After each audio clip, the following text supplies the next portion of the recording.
Who's there? Whispered in the dark, this question begins a tale of conspiracy, deception, and moral ambiguity.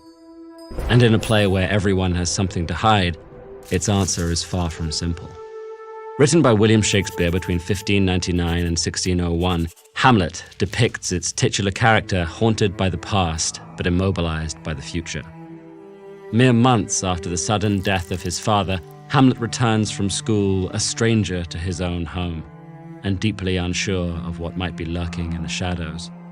But his brooding takes a turn when he's visited by a ghost that bears his father's face. The phantom claims to be the victim of a murder most foul, and convinces Hamlet that his uncle Claudius usurped the throne and stole Queen Gertrude's heart. The prince's mourning turns to rage, and he begins to plot his revenge on the new king and his court of conspirators.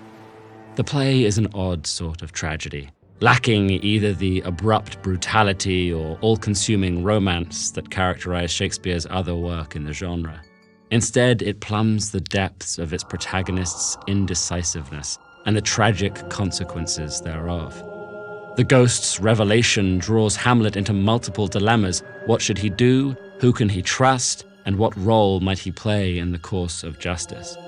These questions are complicated by a tangled web of characters, forcing Hamlet to negotiate friends, family, court counselors, and love interests, many of whom possess ulterior motives. The prince constantly delays and dithers over how to relate to others and how he should carry out revenge. This can make Hamlet more than a little exasperating, but it also makes him one of the most human characters Shakespeare ever created. Rather than rushing into things, Hamlet becomes consumed with the awful machinations of thinking itself. And over the course of the play, his endless questions come to echo throughout our own racing minds. To accomplish this, Shakespeare employs his most introspective language, from the usurping king's blazing contemplation of heaven and hell to the prince's own cackling meditation on mortality. Shakespeare uses melancholic monologues to breathtaking effect. This is perhaps best exemplified in Hamlet's most famous declaration of angst. To be or not to be? That is the question. Whether 'tis nobler in the mind to suffer the slings and arrows of outrageous fortune, or to take arms against a sea of troubles, and by opposing, end them. This monologue personifies Hamlet's existential dilemma, being torn between thought and action, unable to choose between life and death.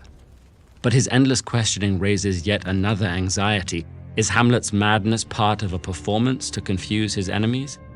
Or are we watching a character on the brink of insanity? These questions weigh heavily on Hamlet's interactions with every character, and since he spends much of the play facing inward, he often fails to see the destruction left in his wake. He's particularly cruel to Ophelia, his doomed love interest who was brought to madness by the prince's erratic behavior. Her fate is one example of how tragedy could have been easily avoided and shows the ripple effect of Hamlet's toxic mind games. Similar warning signs of tragedy are constantly overlooked throughout the play. Sometimes these oversights occur because of willful blindness, such as when Ophelia's father dismisses Hamlet's alarming actions as mere lovesickness. At other points, tragedy stems from deliberate duplicity, as when a case of mistaken identity leads to yet more bloodshed. These moments leave us with the uncomfortable knowledge that tragedy evolves from human error, even if our mistake is to leave things undecided. For all these reasons, perhaps the one thing we never doubt is Hamlet's humanity. But we must constantly grapple with who the real Hamlet might be. Is he a noble son avenging his father, or a mad prince creating courtly chaos? Should he act or observe, doubt or trust? Who is he? Why is he here? And who's out there, waiting in the dark? Here's a question for you. Do you prefer Shakespeare's comedies or his tragedies? Register your vote by clicking one of these videos.